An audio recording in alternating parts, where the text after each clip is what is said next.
আমেরিকার দেওয়া দূরপাল্লার ক্ষেপণাস্ত্র দিয়ে হামলার পর এবার যুক্তরাজ্যের তৈরি দূরপাল্লার ক্ষেপণাস্ত্র দিয়ে রাশিয়ায় হামলা চালিয়েছে ইউক্রেন। স্থানীয় সময় বুধবার রাশিয়ায় ব্রিটিশ স্টর্ম শ্যাডো ক্রুজ ক্ষেপণাস্ত্র ছোড়া হয়। নাম প্রকাশ না করার শর্তে একজন কর্মকর্তা এই তথ্য নিশ্চিত করেছেন। তবে ইউক্রেনের জেনারেল স্টাফের একজন মুখপাত্র বলেছেন তার কাছে এ নিয়ে কোনো তথ্য নেই।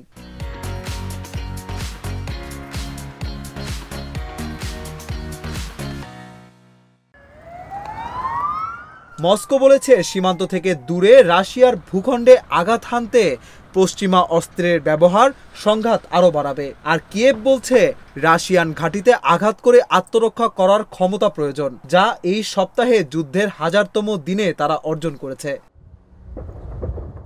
এর আগে গত মঙ্গলবার সকালে রাশিয়ার ব্রায়ানস্ক অঞ্চলে Ukraine army tactical missile system ক্ষেপণাস্ত্রের মাধ্যমে হামলা চালায়। ওয়াশিংটন ইউক্রেনকে এ ধরনের দূরপাল্লার ক্ষেপণাস্ত্র হামলার জন্য সবুজ সংকেত দেওয়ার মাত্র একদিন পরই এই হামলা চালানো হয়। টেলিগ্রামে রাশিয়াপন্থী টু মেজর চ্যানেল জানিয়েছে ইউক্রেন কুরস্ক অঞ্চলে 12টি স্টর্ম শ্যাডো ছুড়েছে এবং স্টর্ম শ্যাডো নামের ক্ষেপণাস্ত্রের টুকরোগুলোর ছবি স্পষ্টভাবে দৃশ্যমান রয়েছে।